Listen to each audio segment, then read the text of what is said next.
Have you ever wanted to track your growth without feeling like you're losing your soul in the logistics of the numbers and the spreadsheets and the vanity metrics?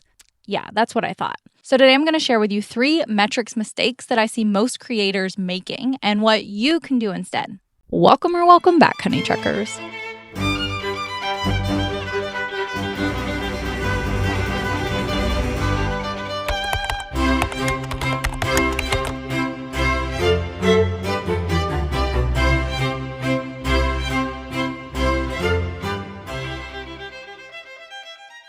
Let's step into HTHQ. And here's what I mean by that. Every other week here on Honeytrucker, you're going to get a deeper dive into some sort of content. And then in the off weeks, like this week, we're going to spend some time together. We're going behind the scenes.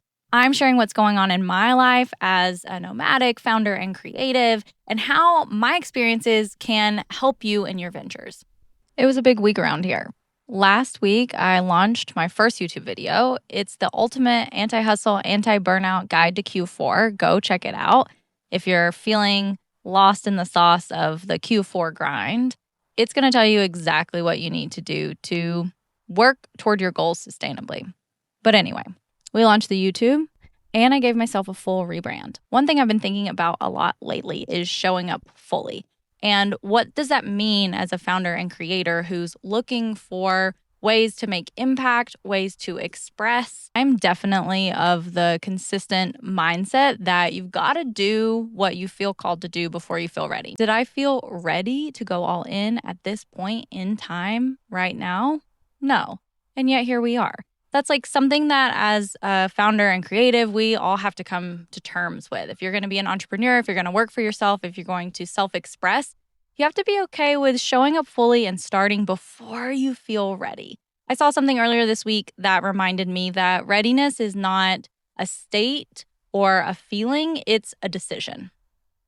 So I made the decision and I totally rebranded my entire online existence.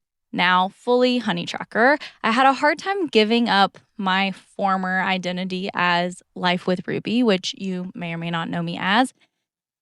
But it felt like the right call. And I'll talk about it a little bit later in this episode of why I think I was able to come to that clarity. But yeah, it's been a lot. It's been big. There's a lot of feelings that come up. And that's such a natural part of working for yourself and putting yourself out there. And that's really what I want to focus on today in the first half of our time together is how creators don't get enough credit for how much it takes to put yourself out there over and over and over and over again.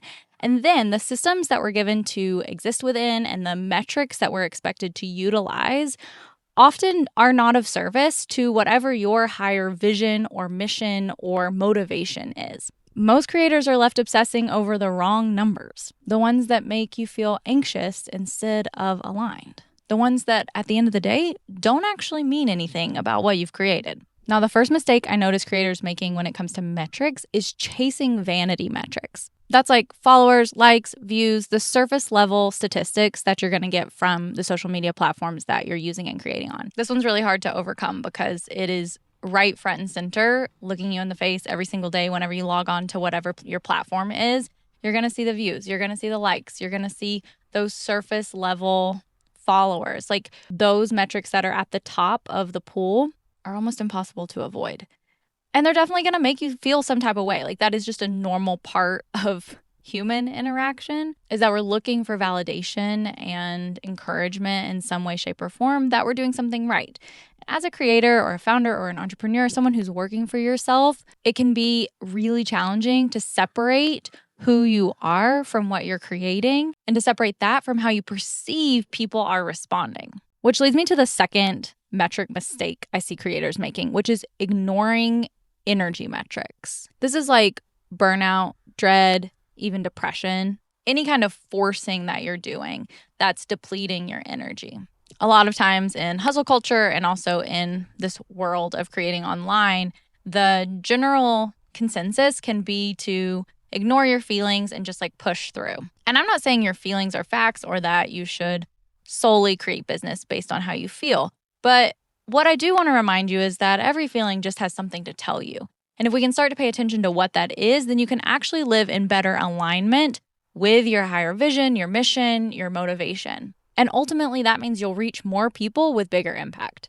when we can start to view and utilize feelings and energy as a tool to help you gain clarity instead of something that gets in your way, there aren't even words for the shift that makes, okay? The third thing I want to highlight today about metrics mistakes that creators are making is focusing on speed instead of rhythm.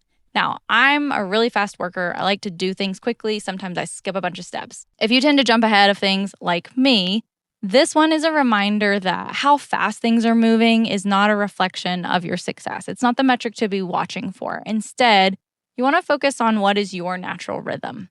Is it helpful for you to batch and then release later? Is it helpful to create at a certain time of day? And at the end of the day, you can only do so much in a short amount of time. So remembering that your creation is a long game. Your business is a long game. Your outcomes you desire, they're a long game. And you can trust that. You can allow yourself space to slow down within that knowing. Okay, so that's all cool. But if you're like me and you want actual metrics to go by because data does matter, here are some metrics you can use that measure things that actually matter. Okay, I like to call these intuitive metrics, and I've got 3 for you today. First is your resonance rate. Start to notice the frequency with which someone says, "Oh, I loved that post that you shared," or "This really helped me." This is where looking at shares is more useful than looking at likes or followers. But even on a personal basis, pay attention to DMs, people in your real life, people you interact with in any other way that may be more casual conversation. Consider this your resonance rate. Second is your creative charge. Like, how alive do you feel when you are creating this thing? I want you to start to pay attention to the feeling in your body when you're doing what makes sense, what wants to come through, what wants to be expressed. And finally, your flow frequency. Notice how often you find yourself responding naturally versus forcing some kind of output. When you can let your creations, and I mean your businesses, your artistic expression, whatever it is you're working on, when you can give it more space, there's room for more flow. All of these are ways that I've benefited from shifting my focus and perspective from surface level metrics to something deeper, something more intuitive, something that feels more true. And especially like in the last few weeks, going through a major rebrand and reestablishing who I want to be for and how I want to show up, it's so natural in those pivots for it to feel like everything slows down, like everything stops having traction in the same way. And it makes sense, right? Because it's like if you're driving a car down the road and then you need to take a turn, there is a slowing down that is required in order to make that turn. So you can think about that in your own life, in your own projects, in your own ventures, when you want to make a shift, which is a good thing. It's a good indicator when you have a sense of clarity and you feel pulled in a certain direction. Usually that means something, but that also means cultivating the self-awareness and self-regulation techniques to keep yourself grounded in that process and not make it mean so much about you personally that metrics may shift. You may lose followers before you gain followers, and that's way easier said than experienced. But if you can keep in mind these intuitive metrics as a reminder that you're on the right track, then we're getting somewhere. Ultimately, what we're looking at here is utilizing metrics in a way that is actually grounded in the information that you need to have to evolve and move things forward, which is different than information that just tells you whether people like you or not. Most people are not engaging, and it doesn't mean you've done anything wrong, and it doesn't mean that what you're up to isn't moving the needle forward. It does mean that you have to get really centered and grounded in what is important and what you're going to choose to care about, because you can choose what you care about. In the last year, I've had a lot of mental chaos around like, what am I doing? What direction am I moving? What do I want to do? About a month ago, I found myself being like, I just really wish I felt purpose like I used to in my business that I had before that then I sold in 2022. And I just like haven't felt that same sense of purpose. And finally, I woke up one day and I was like, if you want purpose, Ruby, give yourself purpose. That huge. Second, in my clarity of this rebrand that I've undergone from Life with Ruby to Honeytrucker was this one simple habit that you probably don't want to hear about, but I'm going to tell you, and you should definitely look into implementing it. I call it social hour. For the last 3 or 4 weeks, I don't open social media until after 4 p.m. This has been the biggest game changer. And I think it has been the primary contributor to the clarity that I've felt about this rebrand. Because prior, I've had a lot of confusion. I've looked at lots of different directions, but this distillation, this direction kind of dropped in a way that felt a little surreal. And for me and my life, anytime that I have that kind of clarity, but sensation that like this isn't really from me. Like I didn't like make this up. This like came to. This is happening because of me, but not because it was like ultimately my idea. If you understand what I'm speaking to, then you get it and you know. And as a creative and founder, I imagine that you've had similar experiences. Opening up the time and space to experience that kind of channel is the key to that clarity. And in order to have that clarity, in order to open up that channel, you have to give it space and time. You have to give it space and time. Having that structure helps me to not feel like so hooked in. Because if you open Instagram at the beginning of the day, at least for me, it feels like I instantly get hooked in. It's designed to do that, right? And so then the rest of the day, your creativity is being tainted by the fact that you've engaged in that way. That is an energy leak that you cannot undo, that you cannot reset until the next day. So yeah, having that has been an absolute game changer for me in being where I am right now with you. Shifting your focus on what metrics you choose to care about is automatically going to help you care less about what other people think. Which, speaking of what other people think, I want to talk about Taylor Swift today. We're kind of shifting gears from that little tidbit into just some reflection. You know, The Life of a Showgirl came out last week and everyone's sharing all of their takes online. And anytime there's a cultural moment like this, specifically a celebrity or an artist who drops something with this magnitude, I find so much more entertainment in watching other people's reactions and interactions than I do from the even content itself. As far as the album goes, I'm not even really going to speak about the music. I'm not one to criticize an artist and what they put out. I kind of operate under the assumption that it's like on purpose and it's where they are in their journey and like that's great. It's been very controversial and very interesting and fascinating to follow along with.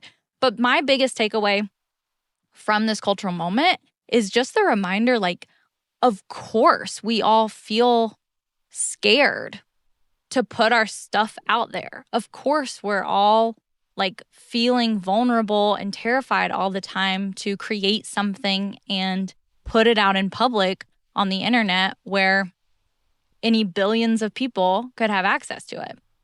Of course we are.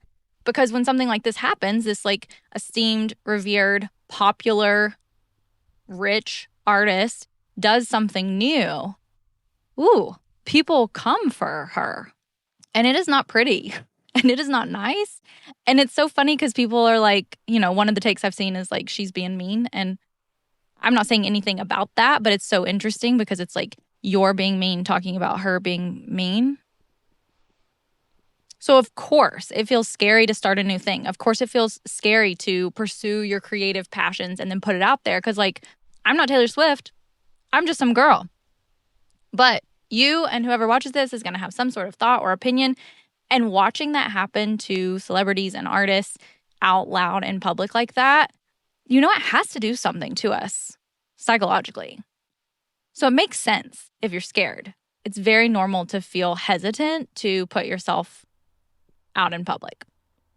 So yeah, that's my big hot take on the Taylor Swift album drop is, of course, creators are scared to make a statement or do something big or just do something authentic. You know, like who's to say that what she's put out doesn't feel authentic to her right now? Who's to say? And my hope for you, for me, for us here at Honeytrucker is that we all spend less time consuming and that we consume more consciously so that we can create more impactfully, more intentionally, more authentically. We can detach from the metrics that are shallow, that don't mean anything, that cause us to care too much about what people think.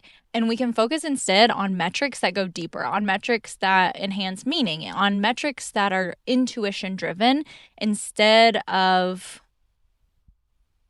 this like viewership system that we exist within, you know?